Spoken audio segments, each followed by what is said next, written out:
Definition of linguistics. The word linguistics derives from Latin lingua meaning tongue or language, and ICS meaning knowledge or science.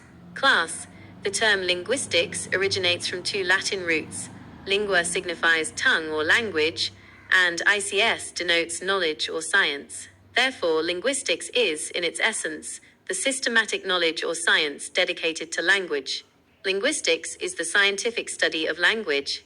Linguistics is the objective, systematic approach used to analyze the structure, function, and development of human language. It goes beyond simple grammar rules to understand how language operates. There are three aspects to this study. Language form. Language meaning. Language context. When we conduct a linguistic study, we must always consider three key areas. 1. Language form. This is the structure, how words are built, morphology, and how sentences are ordered, syntax. 2. Language meaning.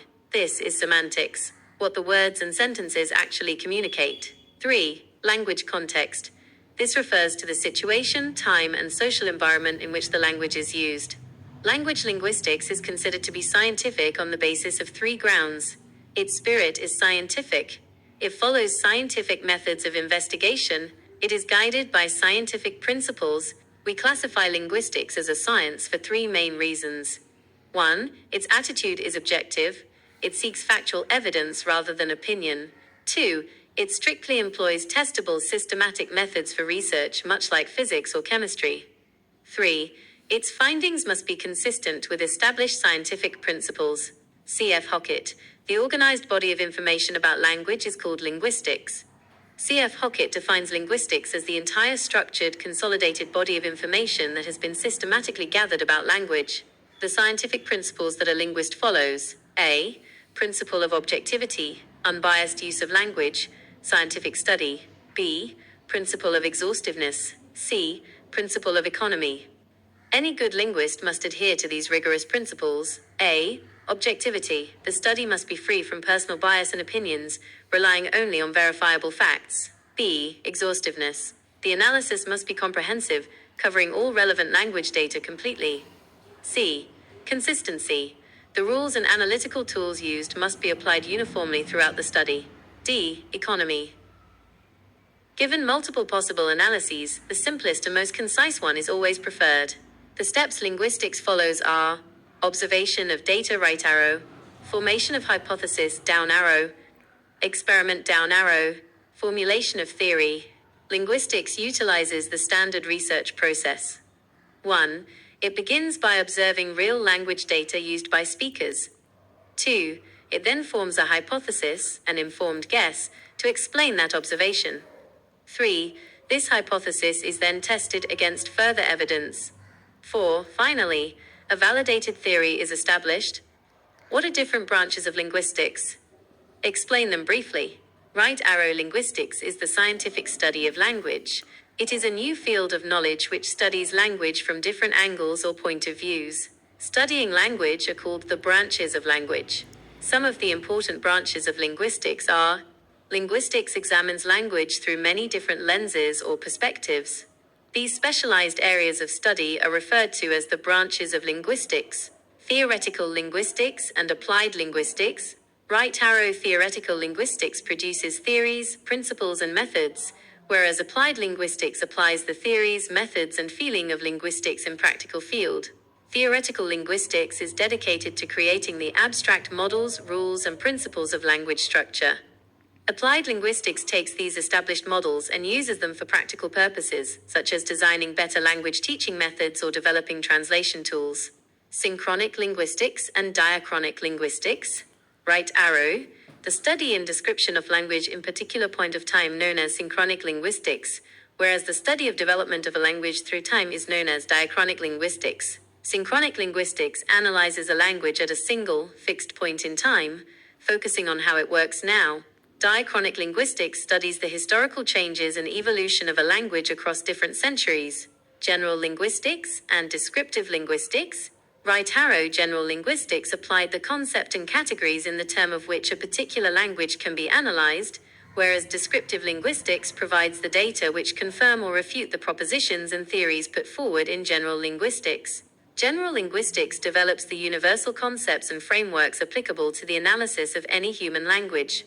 Descriptive linguistics gathers the actual evidence and data from specific languages to test, confirm, or modify the proposals made by general linguistics.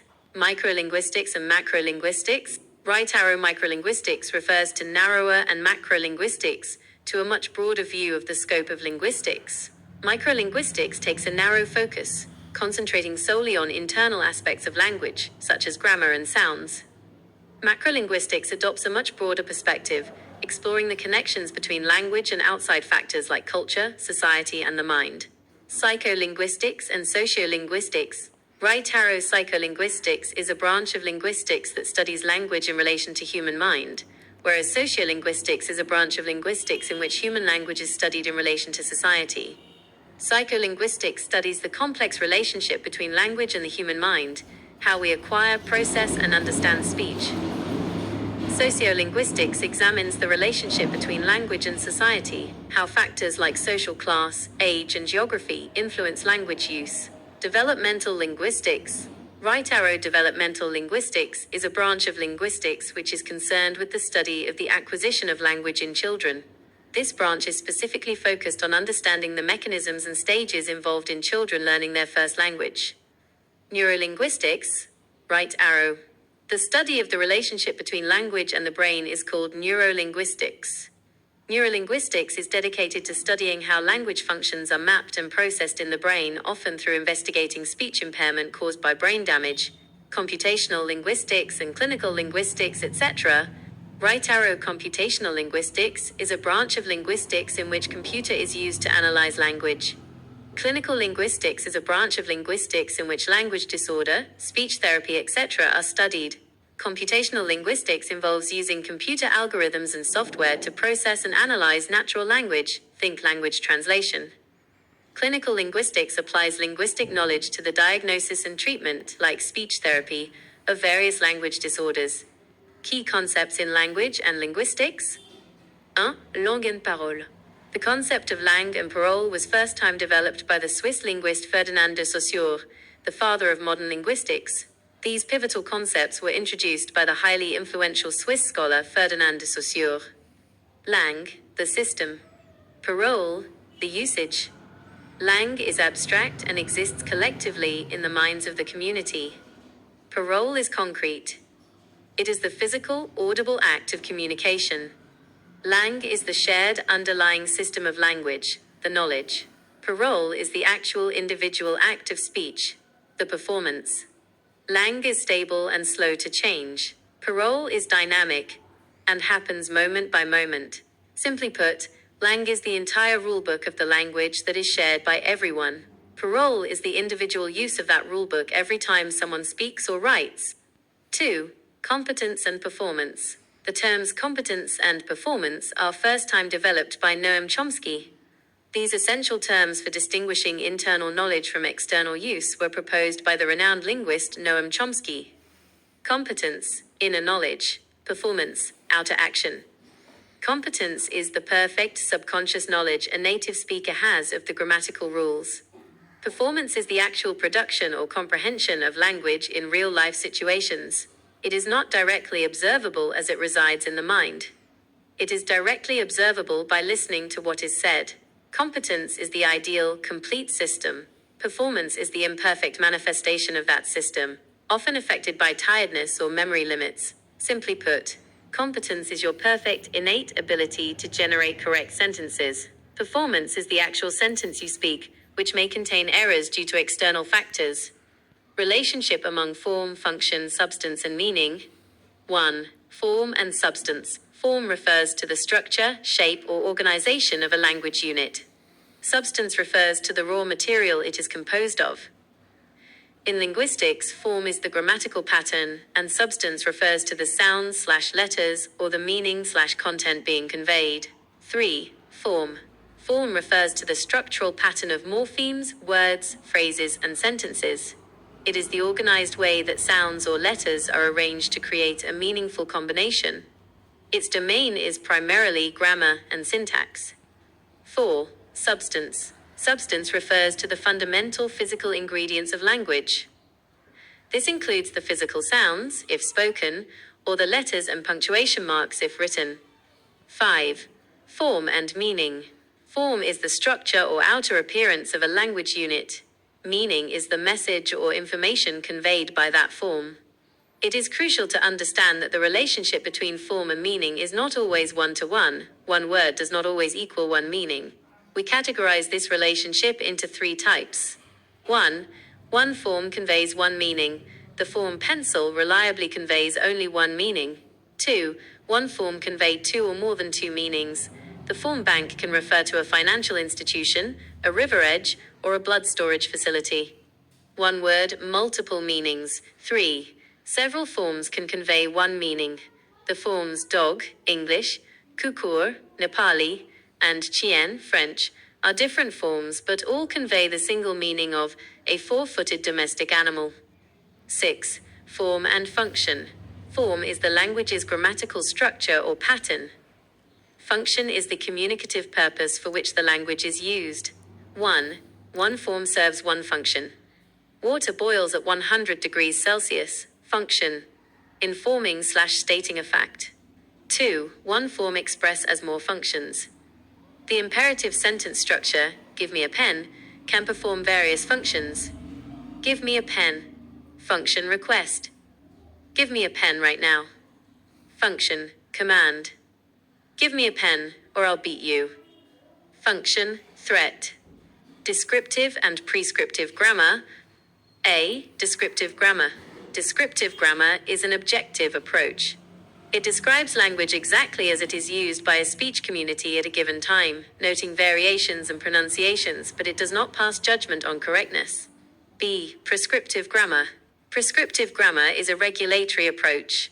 It establishes specific rules and principles detailing how language should be used, and judges whether a particular usage is correct or incorrect. Descriptive grammar. Prescriptive grammar describes language as it is actually spoken by users. Prescribes rules for how it must be used according to norms. Observational and non-judgmental. Regulatory and focused on correctness. Speech and writing. Speech and writing are the 2 primary modes of linguistic expression. Speech is the oral, spontaneous and dynamic form, while writing is the visual, planned and reflective representation using symbols. Speech, oral. Writing, visual. Speech is an oral expression using spoken words. Writing is a visual representation using symbols or characters. It is often spontaneous and immediate. It is typically planned and allows for reflection and editing. It relies heavily on intonation and non-verbal cues. It relies on punctuation and formatting for clarity.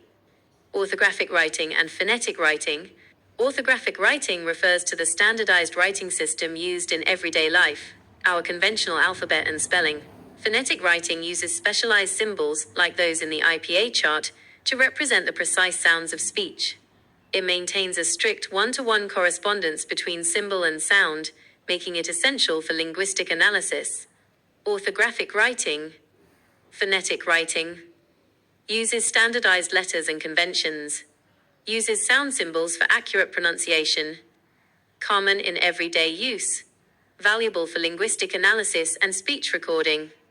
That concludes the comprehensive reading and explanation of this unit. Do you have any questions on these key concepts, or are you ready to provide the next unit?